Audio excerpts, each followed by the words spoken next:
First, I want to talk now about the, just say a few comments about the recall effort that happened recently, and the DA has issued a judgment on. I want to say that the response I received from the public was unbelievably and overwhelmingly positive, and I want them to know that I appreciate that I've got their backs, and I know they have mine. I understand that there are many hardworking, tax-paying citizens out there that don't believe illegal aliens should get welfare benefits, and I understand that. I'll continue to fight for you. I also know that you're not racist bigots because of that position, as some would pontificate and say. So, unfortunately, there are people on the left who do things based on emotion and with a lack of the facts and information. And there's been and that brings me really to my main point here. You know, a lot of the things that were talked about in the recall effort had to do with public health and some of the decisions that we've made here in the commission this last year. Some of the things that I've supported as well, and even the Eagle opined that some of the decisions that we made were boneheaded. Unfortunately, this whole initiative and many of the things that are being said in the media are factually incorrect. Despite our efforts here at the county to get the information out on numerous times, there continues to be false and misleading information. So I'm going to try one more time to address some of these issues. I know for some it's just not going to matter. For those on the left that are just completely committed to their ideology of big government and creating the nanny state and spending other people's money, the facts aren't going to matter. But I think it's important for myself and the commission as a whole to try and get the truth out there and the facts out there for the general public who may find themselves being misled by what they're hearing in the media. First of all, one of the central allegations with respect to the recall is that we had cut WIC benefits. And we've said this numerous times. There were absolutely zero cuts to any WIC benefits. None of our actions will have any effect on who gets WIC benefits nor how much. In fact, we didn't really cut anything out of WIC. We simply made a decision to spend less on administrative costs than what we were authorized to spend. It was purely about administrative costs. Our assigned caseload has gone down 38% since, I believe, 2010. So we said we are going to control our administrative costs. We still increased the amount we're going to spend on administrative costs from $1.8 million to $1.9 million. So it wasn't a cut at all. It was actually just a modest increase of $100,000, and we decided not to spend more than what we were authorized. We decided to not to spend more than what was necessary. Basic common sense approach. No matter how many times I'm going to say this, I'm sure it won't get through to some people because they won't care, but the facts need to get out there. Okay, we increased the amount of spending on our administrative costs by $100,000, but it will have no effect on WIC benefits whatsoever. Now, I sent an email to the editorial board asking them for specifics,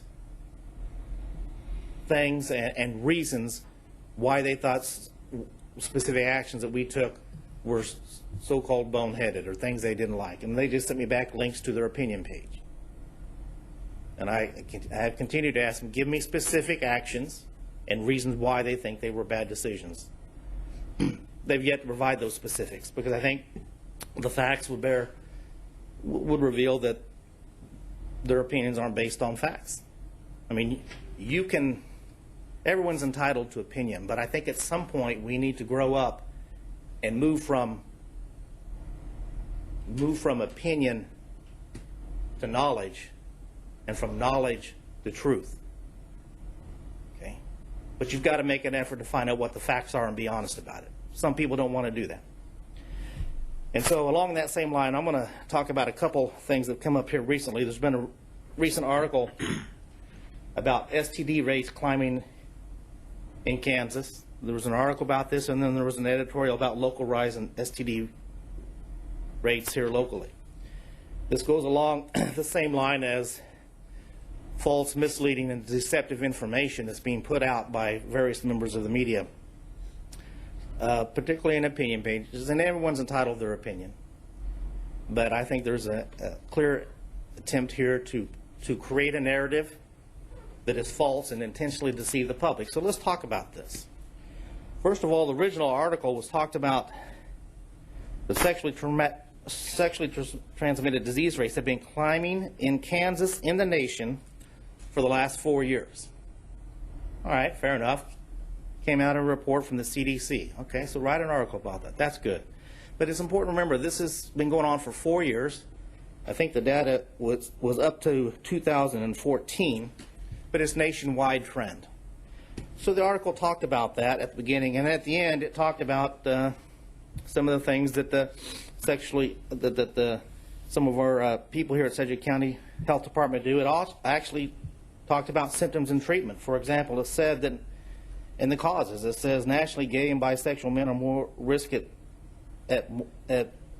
are more at risk, for example, syphilis, because that's one of the things that's gone up nationally. So as HIV.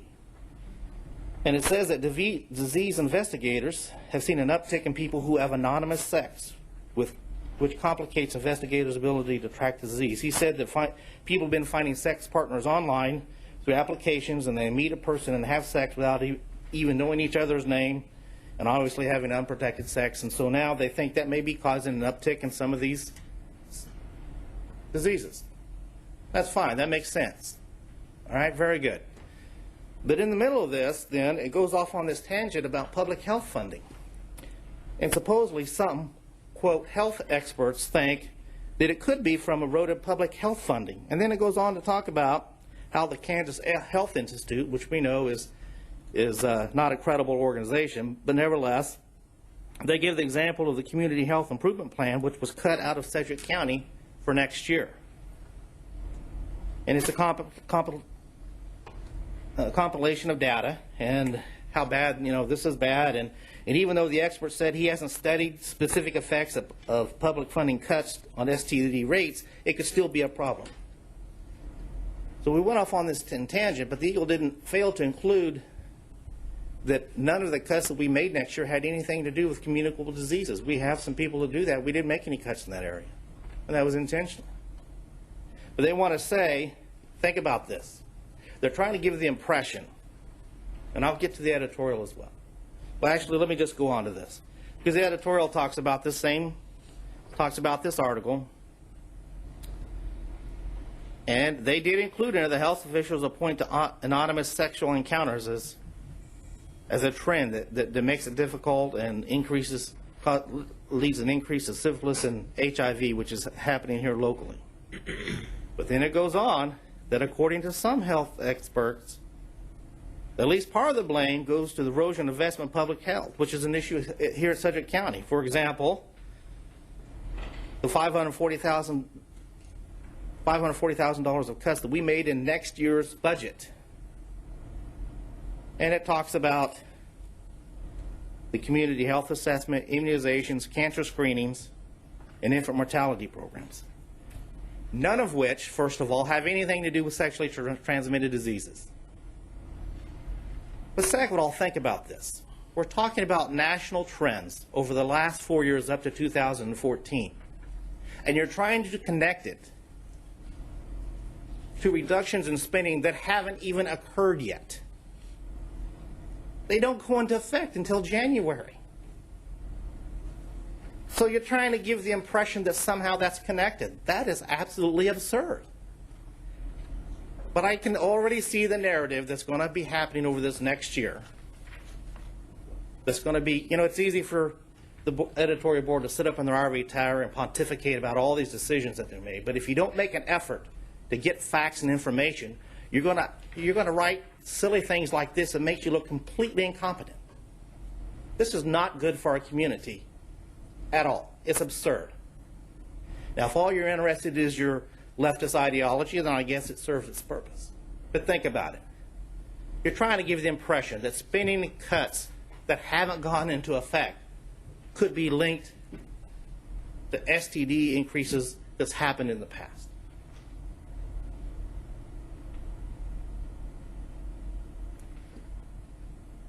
public health funding does not cause syphilis or HIV. Actions by individuals cause you to get syphilis or HIV. If you have sex with an anonymous person unprotected, you're going to get syphilis or HIV. If you're going to participate in certain sexual acts, you're going to be at increased risk, period. That's what causes it. Not proposed funding cuts in programs that aren't related to it and that are going to happen in the future. You know, if you really want to talk about cause and effect, why don't you look at some of the efforts that are going on throughout this country to promote all sorts of sexual behavior as being normal, acceptable, and moral. When you encourage and promote via the media and television, whatever, immoral behavior, you're going to get more of that behavior. And you're going to get more unintended consequences. You're going to get some of those negative effects. So if you want to avoid some of these things, then you don't participate in that behavior. Instead of trying to put the blame on cuts that haven't even taken effect, trying to put the blame on the taxpayer, basically, let's address the real problem. Are you really interested in addressing the problem and individual behaviors, or you just want to cover that up? If you want to have a serious dialogue, then let's have a serious dialogue. But that means you're going to have to put your leftist ideology aside and be willing to accept the facts, the figures, and the truth. Okay. With that, I think I've said enough. And I think it's important for the public to understand, and I hear this from a lot of people, so I know you understand it, that going forward there's going to be continued series of attacks upon this commission for all the good decisions that we make. And you're not going to be told the truth on everything. And we're working with the manager of communications department to see what we can do to get the truth out and the facts out better. But we can't write the articles. We don't control the media. Some do a good job, some clearly don't. Some have an agenda more than others. But it's important. We have a job to work on behalf of the citizens of this county, and we are, and we will continue to do so. But we also have to do a better job of getting the facts out there so you know the truth of what's going on, regardless of the forces that work against us and attempt to lie and deceive to the public. This is very important. So I'm committed to that fight for as long as I'm in here. No one's going to intimidate me and make me back down, because this is important work, and we'll continue to get it done.